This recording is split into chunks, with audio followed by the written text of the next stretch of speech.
13, 12, green status board. 10, 9, 8, 7, 6, 5, 4, 3, 2. Main engine start. 1, 0, and liftoff of the Delta II rocket with Dawn, using ion propulsion to reach the catalysts of our solar system.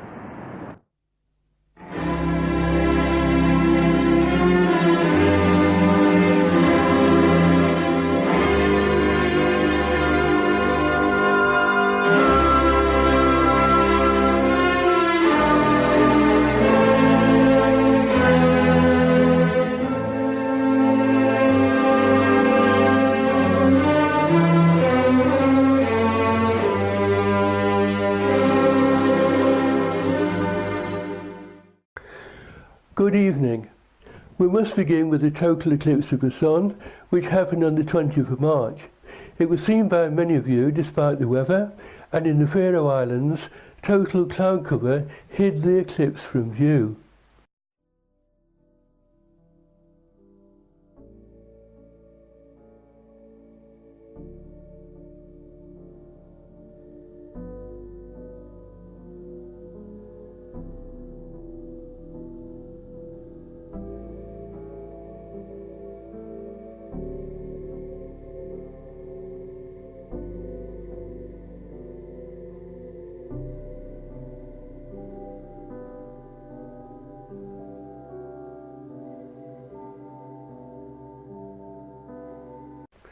The next major eclipse of the Sun visible in Europe will be that of the 12th of August 2026.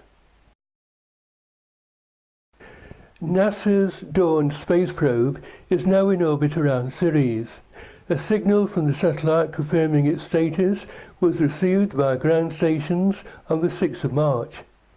Over the next year, it will study and photograph the asteroid in fine detail. The single white spot visible in recent images taken by Dawn appears to be an ice volcano, and plumes of ice vapor have been detected. Our solar system is fast becoming a place where water may be found almost anywhere you look, in the dark shadowed polar regions of Mercury and the Moon, as well as on some comets and asteroids. We already know that Jupiter's icy moon Europa has a subsurface ocean. Recently, scientists using the Hubble Space Telescope between 1995 and 2003 confirmed that the Jupiter-orbiting moon Ganymede has an ocean beneath its icy surface, raising the prospects for life. While NASA's Cassini spacecraft has provided scientists with the first clear evidence that Saturn's moon Enceladus exhibits signs of present-day hydrothermal activity, similar to that seen in the deep oceans on Earth.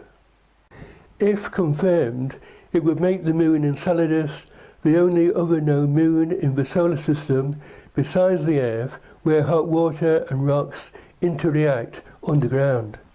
The Dawn spacecraft is the first to orbit around Ceres, the largest of the asteroids. Did you know that cereal comes from the word Ceres, the Roman goddess of agriculture and grain? Well, you may not know that there's a distant solar system world, Ceres. It was discovered 200 years ago, and it's had a sort of identity crisis.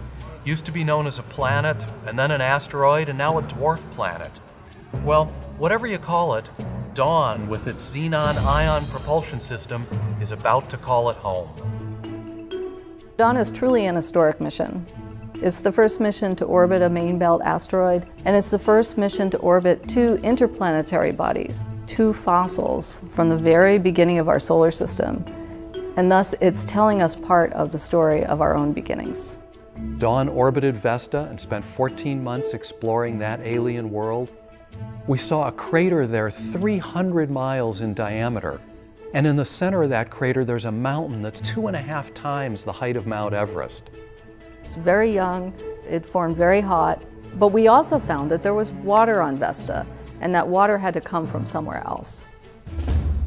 And now we're on the verge of exploring an even larger alien world, Ceres.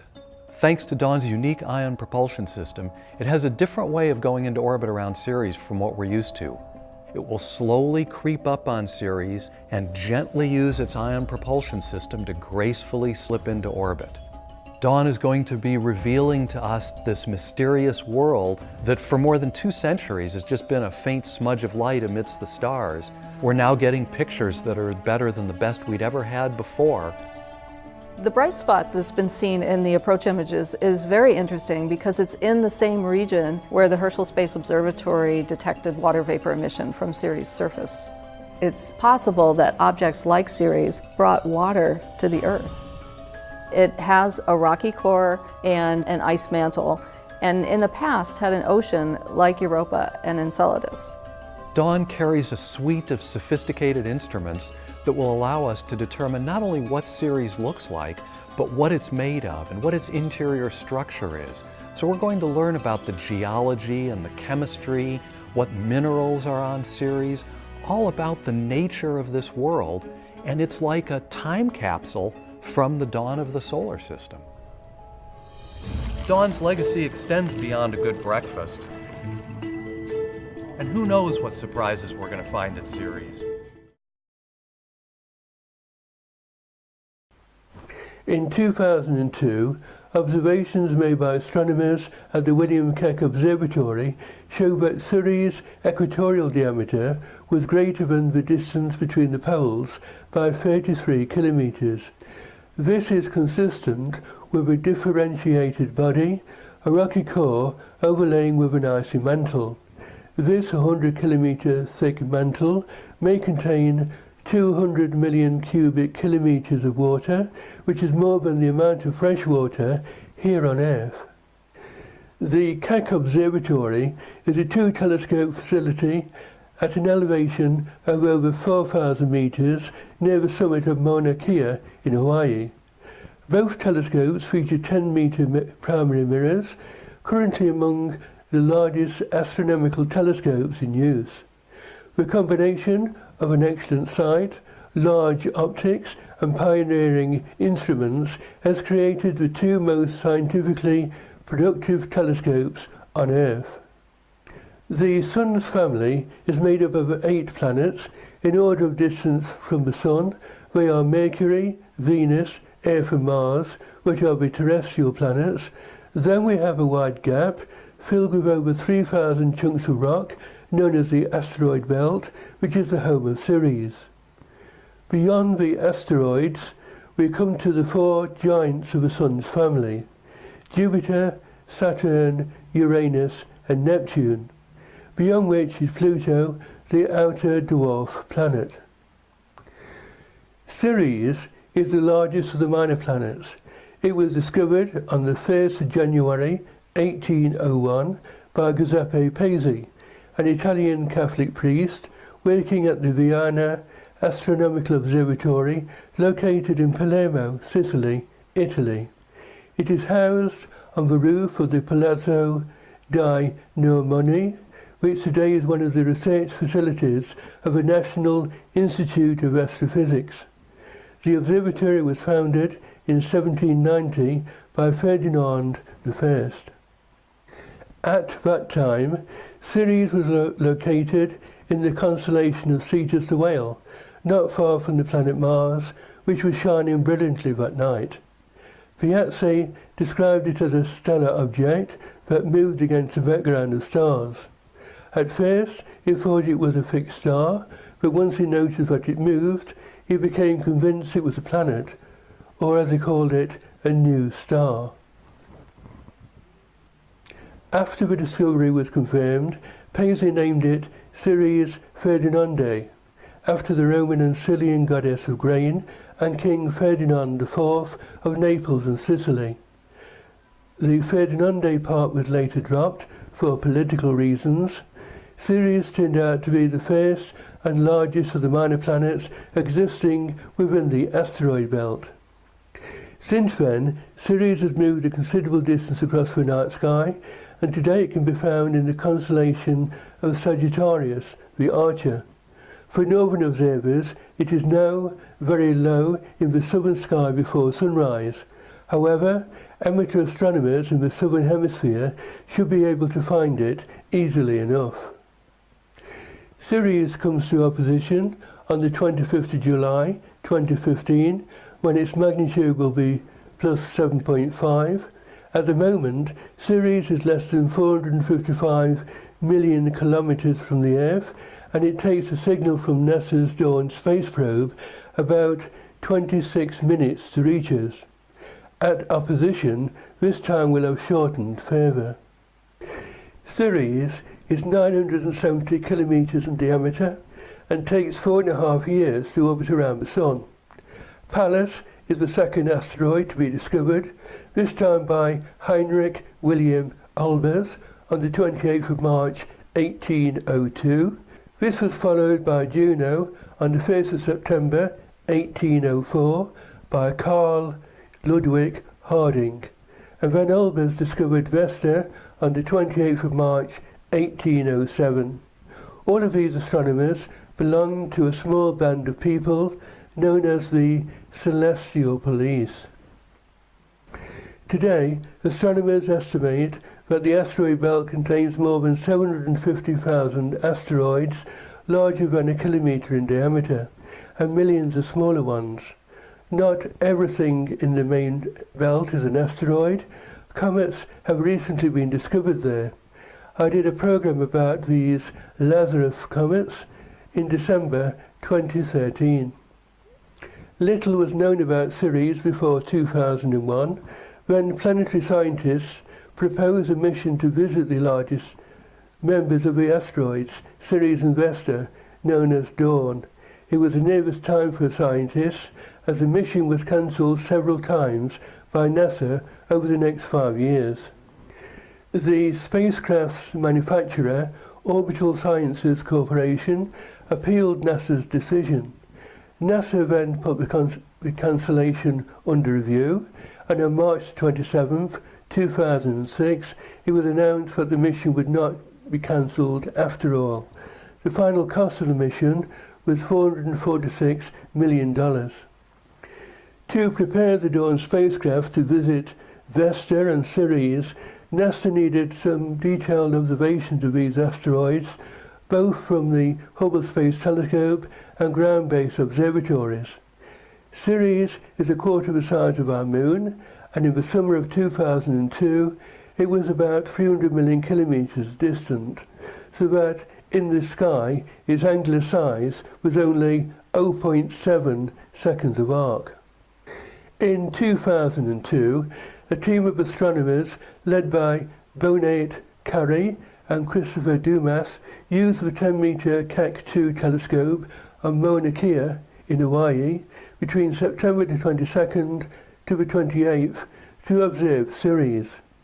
The telescope has a resolving power of 0.4 seconds of arc, so that the Ceres observations were made at the very limits of the telescope.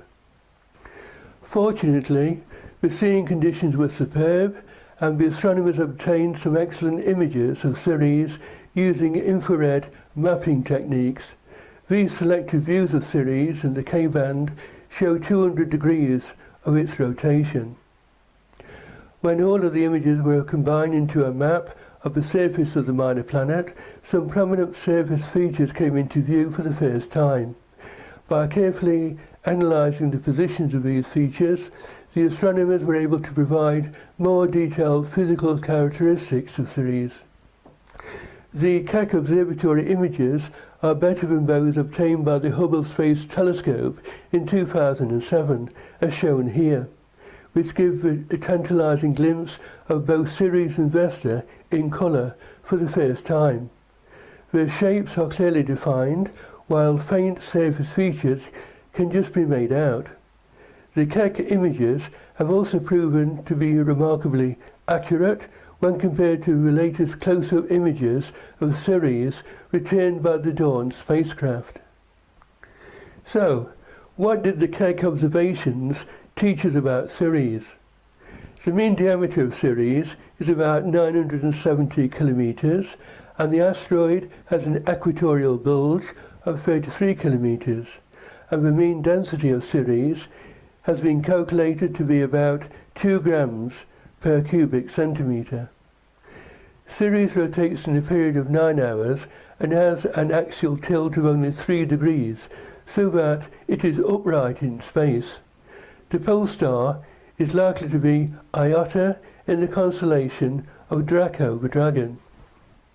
In terms of surface temperature, the Keck Observatory observations show that it is minus 38 degrees centigrade in sunlight and minus 105 degrees centigrade on the night side and in the permanently dark shadows.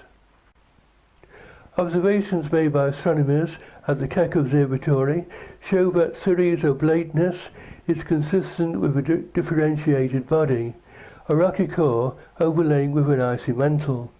This 100 kilometre thick mantle is about 25% of Ceres by mass and 50% by volume. NASA's Dawn spacecraft was therefore urgently needed to explore both Vesta and Ceres close up, and to the relief of planetary scientists, the mission was given the green light. Dawn was launched on the 27th of September 2007 from Cape Canaveral, Florida, on a 4-year journey to Vesta, followed by Ceres. Dawn made a close approach to the planet Mars on the 4th of February 2006 to provide a gravity assist en route. The spacecraft is the first to use a revolutionary new ion propulsion engine to propel it through space, and it carries a memory chip bearing the names of more than 360,000 space enthusiasts. With its solar array in the retracted launch position, the Dawn spacecraft is 2.36 meters long, and with its solar arrays fully extended, Dawn is 19.7 meters long. The Dawn spacecraft is propelled by 3 xenon ion thrusters. To get to Vesta, Dawn was allocated 275 kilograms of xenon, with another 110 kilograms to reach Ceres. There is only 40 kilograms of xenon left on board, which should be enough for the spacecraft to complete its mission. The spacecraft carries 3 main instruments: a visible and infrared spectrometer, VIR, and a gamma ray and neutron detector, GRAND for short. This latter instrument includes 21 sensors with a very wide field of view. It will be used to measure the abundance of the major rock-forming elements, as well as potassium, thorium, uranium, and water. The Eyes of Dawn is a framing camera which uses a 20mm aperture optical system with a focal length of 15 centimeters, about 6 inches. The charge-coupled device at the heart of the camera is a square detector of 1024 by 1024 pixels, which is able to record a field of view of 5.5 square degrees. The camera will offer resolutions of 66 meters per single pixel on Ceres. Because the framing camera is so vital for both science and navigation, the payload has 2 identical cameras. The first images returned by the Dawn probe was from a distance of 383,000 kilometers in early January, which show Ceres as a small disk. As the craft moved in closer along its curved path, the images began to show surface features, including a main crater with a white surface spot. By mid-February, the Dawn probe was 83,000 kilometers distant. In the images returned so far, Ceres is shown to have a cratered landscape with escarpments and unusual hexagonal crater features, which is a sign of secondary impacts on the surface of the asteroid. The surface layer seems to be a mix of water ice and hydrated minerals, clays and carbonates, while the southern hemisphere contains the largest of the impact craters. The prominent white spot and its smaller companion in the same crater indicate some form of volcanic activity for their origin, such as an ice volcano. However, we will have to wait for better images and science studies before an official announcement is made. Dawn was captured by the gravity of Ceres on the 6th of March, and the spacecraft successfully went down into orbit at an altitude of 13,500 kilometers. The craft has now slowly spiraled down closer to Ceres to a survey orbit of an altitude of 4,430 kilometers. Dawn is now obtaining global views of Ceres with Dawn's framing camera and global maps with the visible and infrared mapping spectrometer. To show you what can be expected to be seen at this stage, these results were obtained by the Dawn spacecraft during its encounter with the asteroid Vesta. It shows hydrogen hotspots on the surface in red, existing as water-bound to minerals. In the summer, Dawn will spiral down to an altitude of 1,480 kilometers, where in August 2015 it will begin a 2-month phase known as the High Altitude Mapping Orbit. During this time, Dawn will continue to acquire near global maps with the infrared mapping spectrometer and framing camera at higher resolutions. It will also image Ceres in stereo to resolve the surface in 3D. After spiraling down for another 2 months, Dawn will begin its closest orbit around Ceres in late November 2015, at a distance of about 375 kilometers. This orbit is designed to acquire data for 3 months with Dawn's gamma ray and neutron detector, and gravity investigation will begin. These observations will determine the surface shape and gravity of Ceres. Again, to give you an idea of what we can expect, these results were obtained by Dawn spacecraft as it orbited the asteroid Vesta.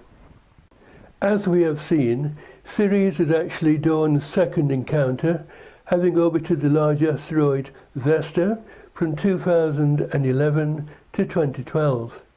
Vesta is the largest asteroid visible from the Earth and is one of the largest minor planets in the solar system, with a mean diameter of 575 kilometers.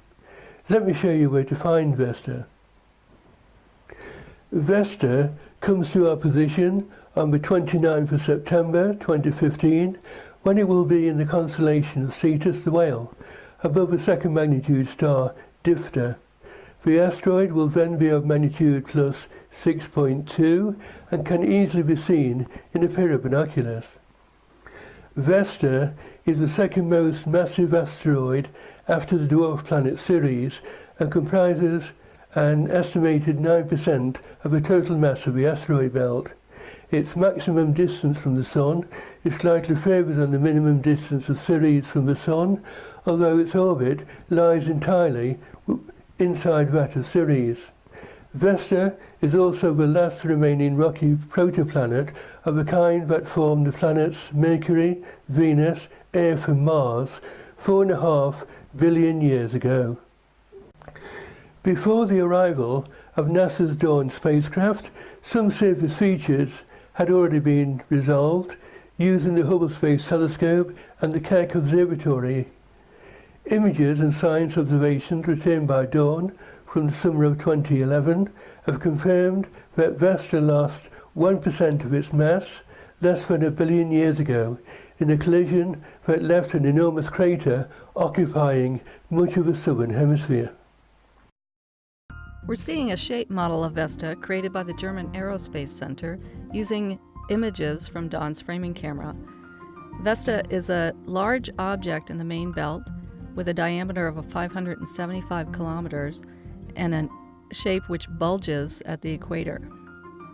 When we look at the south pole of Vesta, we see a large circular depression, which scientists believe is caused by collision with another object. This depression was also visible in Hubble Space Telescope images, but the features we see now are much more interesting. Flying over this feature, We see large cliffs, deep grooves, and many types of lineaments on the surface. In the northern region of Vesta, there's a large feature we term the snowman, a series of young craters. There are also many variations in brightness on the surface. We see many small craters, grooves and troughs, and bulges as seen in this profile view near the equator of Vesta. There are deep troughs, as well as smaller groove features, and these are telling us something about the history of Vesta, its collisions with other objects, and how the material on its surface has responded.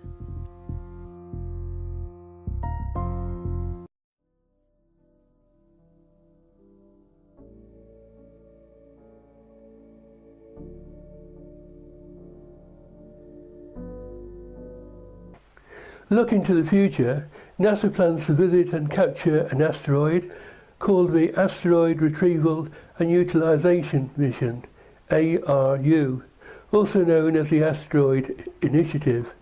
Still in the early stages of planning and development, the aim is to bring a small near-Earth asteroid into lunar orbit, where it could be further analysed both by unmanned craft and by a future manned mission.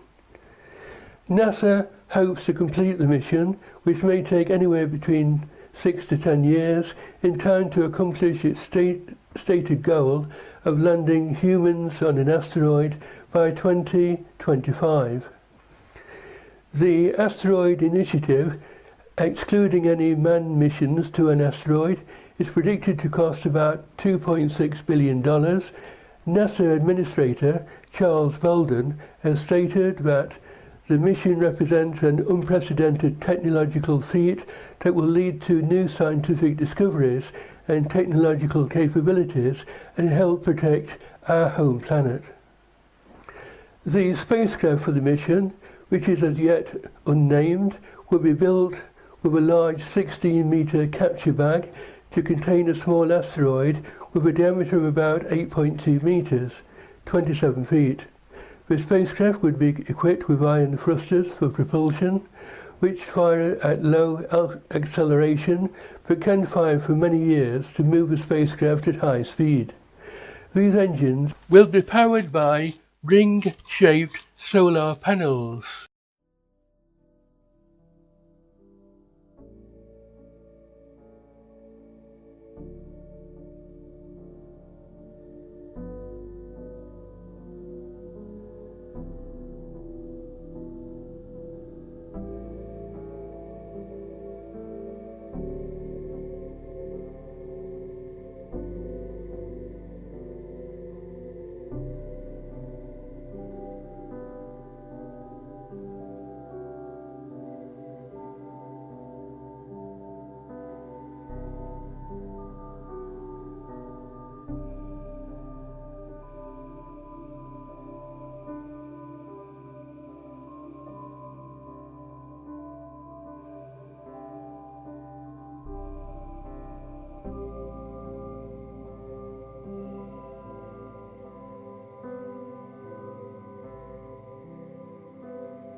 minor planets are far more interesting today than ever before, and I suspect we will be hearing more about the subsurface ocean on Ceres and water on other members of the solar system in the near future.